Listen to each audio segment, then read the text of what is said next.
Hello, it's me, Shadow, and first off, please subscribe. We are super duper close to getting that maximum 1,000 that we're going to need for that first milestone. And second, this is going to be, as the title says, a tutorial. I'm going to do these in pieces and chunks, so as I do my series, I'll make you these so that people have an easier time getting started on their own. So, let's get into the game, where we have it paused right now because I'm playing in creative so I can show you without troubles. So first off, when you load in, you're going to have some things. You're going to have bread, an antique atlas, a map to the closest village to you, and a compass that shows you all of the coordinates and everything. Now, first thing you want to do is you want to go talk to little Korok dude, and he'll tell you about the whole story and everything. So, you just say, sure, he disappears after you talk to him, and you'll get your little spirit orb. Next up, you have to head to a village because this is very village-centric. Just make sure to turn on your atlas so it starts sucking up the map. And then, obviously, I can fly and everything. So I will... Let's see, we want to head west. We want to head west. And I'll be back when we actually... Oh, look! The Antique Atlas also shows where the village is. So 1 second. Ta-da! And now, once you have reached the village, you'll get a notification that tells you... Seems you found a village. You can interact with villagers to get their knowledge. Fletching tables, looms, etc. will be unlocked by trading emeralds with those villagers. However, anvils, enchanting tables, smithing tables must be learned from doing main story quests from Guildmaster, whose little house is right over here. They all look the exact same mostly. You just go over here, ring the bell, and talk to him. That is how you get started. However, I recommend before you start doing any of the other villager stuff, you go do some dungeons and whatnot, because you do need emeralds for them. However, if you go up here, ring the bell, it'll summon him, I think, or something. Or you just reach over to him. He'll give you the whole spiel. He'll give you a quest, which is find the eyes in your current condition. Come back when you kill 10 pillagers, which is an important skill. He'll give you a skill, which is the dodge roll. Spoiler alert. Very important. So you just have to kill 10 pillagers. If you don't have any idea how to find them, or you don't want to at all, you talk to him. He will teach you how to find them. However, the basic skill, kill 10 pillagers, he'll get you the skill, finding pillagers. He'll ask you to give him a piece of paper, which will then let you know where to find the pillagers. So if I take a piece of paper, right-click, he'll complete the quest, and we right-click again, and he will give you the map that leads you to where you need to go. And while this map is handy and will take me to somewhere where there's pillagers, this seed is actually amazing because there's just, like, everything you could need in this one little area. For starters, there's one of the bosses just chilling in there. Though, his arena did mess up the world gen, I will give him that. But there is a Pillager Outpost right over here. So, all you have to do... Because this is how these kinds of quests work. There's no way to track them, by the way. So I do recommend you get a book and quill so you can keep track of them yourself. I don't need this anymore. Just grab any handy-dandy weapon you may need. And just start going to town on them. If you think you can handle them.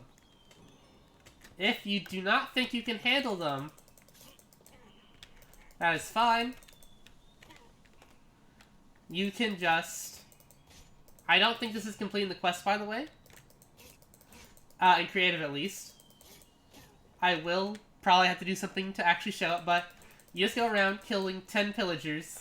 Doesn't matter how you do it, or whatever. Check loots and everything. Always a good thing to be done. You'll find loot that is green, like so. You want to be wearing loot that is green, because green and blue at the start, because it's very valuable. Grab everything, of course. You are going to need it. And just make sure to check everywhere for all the loot you may find, because you will need all of it. Now, 1 second while I try to figure out if this will work. This is also important, by the way, I forgot to mention it. You see the little sword in the lower right? You need to have your battle mode turned on. I have it hotkeyed to a different button. But if it's not on when you're fighting, you do 50% damage. If it is on when you're in a village, though, be careful. You might accidentally hurt the villagers, which, of course, is bad. Come back after you fulfill the requirement. Okay, so it does not count for me right here, so let me just spawn Pillagers. And I will just make a little murder box and do that real fast. Alright, quest is complete. It does turn out that it's just the things I was just killing in that little hut over there were not pillagers, so be warned about that, I guess. Whatever. You will then head back up to Questy Man McGee, who will then give you your true quest. Right, you need to leave battle mode. Important. Here, open up the book. He teaches you the dodge roll, which you just learn it. You press K. You can see which skills you have equipped, which is very important. Next, you then talk to him again, and then he'll tell you to go get your first eye, which is... First time is to exterminate the Goblin King. You want to make sure you have that quest selected. However, he will not tell you how to find him, which is slightly annoying. He will, however, also tell you that there are other eyes that are in possession of certain people. For example, the clerics, which I don't know if there is one in this specific village instance, but... Oh, no, this is it. It's a church. No, this is a vault. Or a bank, or something like that. You want to find clerics, because that's the first people you want to talk to. Oh, wait, no, is that it? I think this is it, actually. This might be it. Zoomy woomy, doop doop doop doop doop doop. Hello. Well, it's definitely not, but it's a place full of villagers. Always nice to see that. So, all you have to do now is either find clerics if you want to do the villager route, or you go find the Goblin King's castle, which isn't too hard to find and is actually pretty common of a spawn. I don't know how close it's going to be to this particular village, however, so we are just going to show you another instance of something neat and handy. Is you do have the / set home command, so that you can just go / home, like so, and you can be taken back to exactly where you set it. So, I am now going to go find you a Goblin King castle and show you what it looks like. One moment. Okay, I didn't find it yet, but I did remember there's the useful command of / RTP, which is random teleportation. The game will then look for you to find a random spot to teleport to, and, one moment, of course, the game will then bring you to a location it thinks is good after doing some work. Now, obviously, if you look at those coordinates, that is ridiculously far from where we just were, but that can be good for finding things like monuments, battle towers, loot, etc., etc. Now, if I just zoom on up, it's very unlikely we're going to have spawned near a Goblin King's castle, but you never know. It could happen, but I don't think we did, and as such, I will not continue the regular hunt, but that is a way to get around the world a lot faster if you want to, you know, just drop down somewhere. So, one moment. Alright, here we go. This is the Goblin King's castle. It's made out of blackstone from the... Let's go zoom in on it. It is the Scoria bricks, which is the Goblins and Other Dungeons mod, which is where they're from. You'll see that it's filled to the brim with goblins, but that's no matter. You just gotta get up to this dude and beat him up. The problem is he does begin to teleport after you start to actually fight him, so be careful of that. And once you kill him, which obviously I'm just making this look a lot easier for brevity's sake, oh, not kill him, but after you smack him a few times, he does start to teleport around, which does become a slight annoyance since he can teleport into places you won't be able to easily find him. But after you do find him, don't worry, it won't take too long. You just gotta run around, look for him. There he is, and just take him out.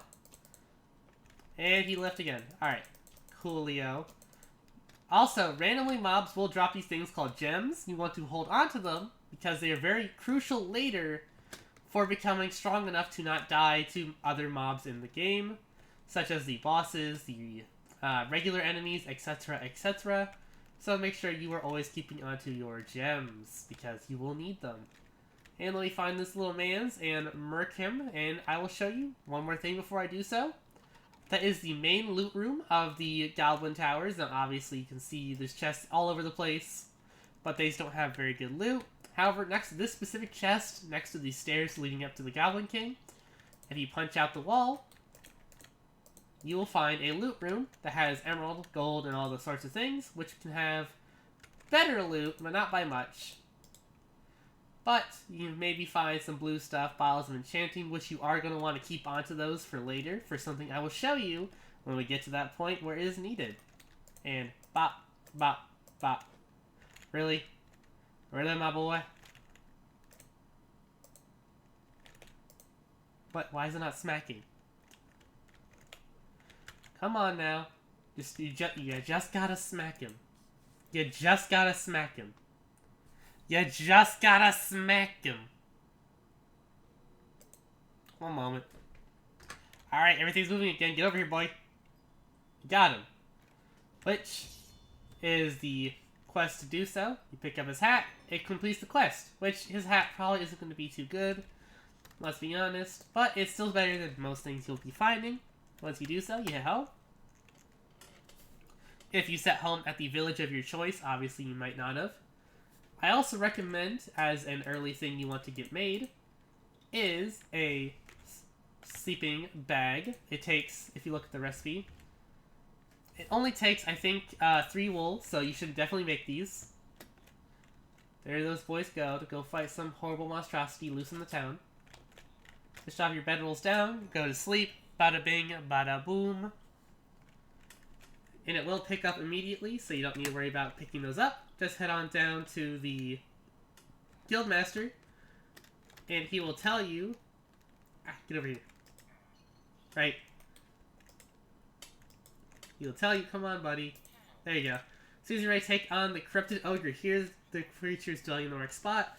You then have to head to the Ogre's home, which I will actually have to go there, but we'll do that in the next one to show you the next step. This is sort of the beginning type stuff, things you should be doing out of the gate. So we're going to destroy the village map now. We're going to just keep the Corrupt Ogre map.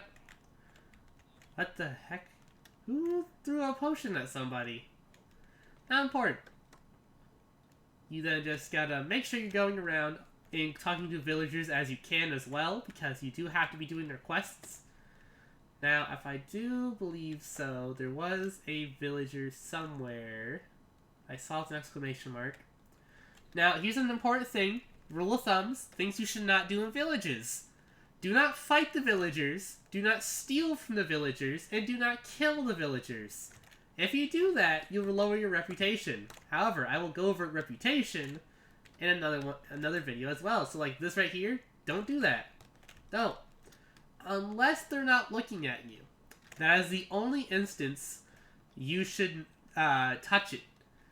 Do not touch it otherwise. As well as you want to try to find your town's waystone, but sometimes the waystone doesn't spawn. Which are like little, let me just pull one up just to show you. You want to look for these things right here.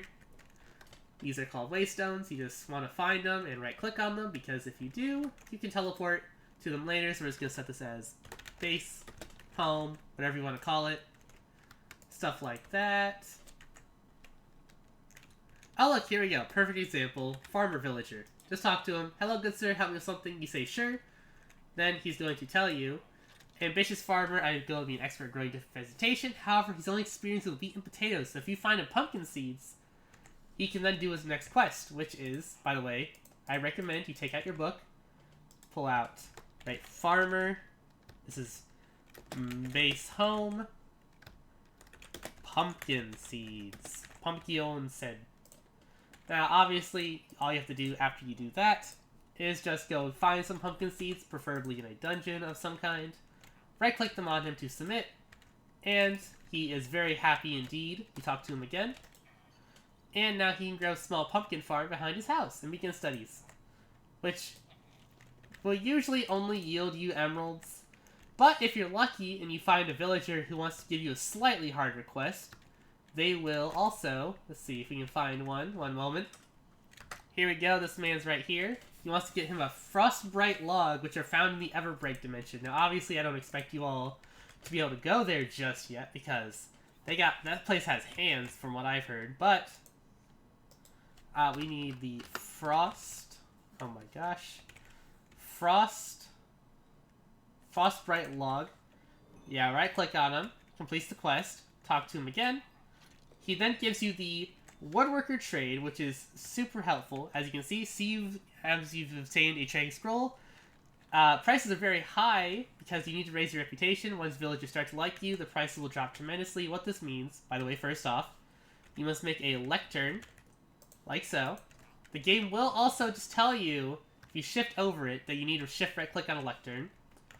Drop it down, and shift right-click with the contract. You may now trade with woodworkers. Now, this is what it means. They will charge you ludicrous amounts because they don't like you just yet. But we will cover that next time. And for the most part, just go around and do quests for all these boys. As you can, do the main story stuff. We will continue on to the next one after this. Because I'm sure you all are going to want this aggressively. The only thing I say you should work from there is making a backpack. Because there is a death system in here that does matter quite a bit. So let's say right here we have emeralds, all that good stuff. I will just go set world spawn to right. Actually, let's just do that by the questing mans because it'll be simpler for me to do it that way. If you do set, not set world spawn, set, let me set that. So now if you do just, you know, just Kermit Sudoku, I'm dead.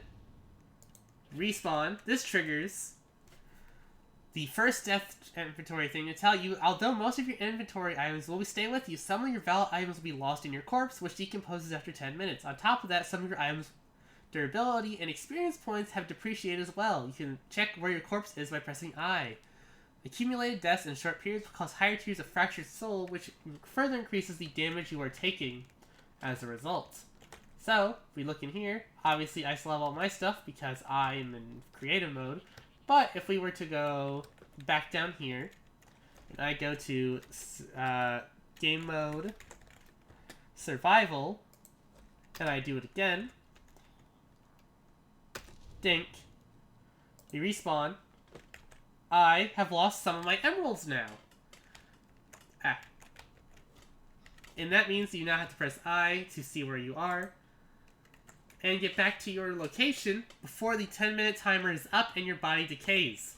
Because if you don't, you will lose everything that was in there. So we'll go over here, grab those emeralds back up, and that's all you really need to know for the beginning. Is you just need to be careful, get a weapon, fight in fight mode, do villager quests, and push the main story.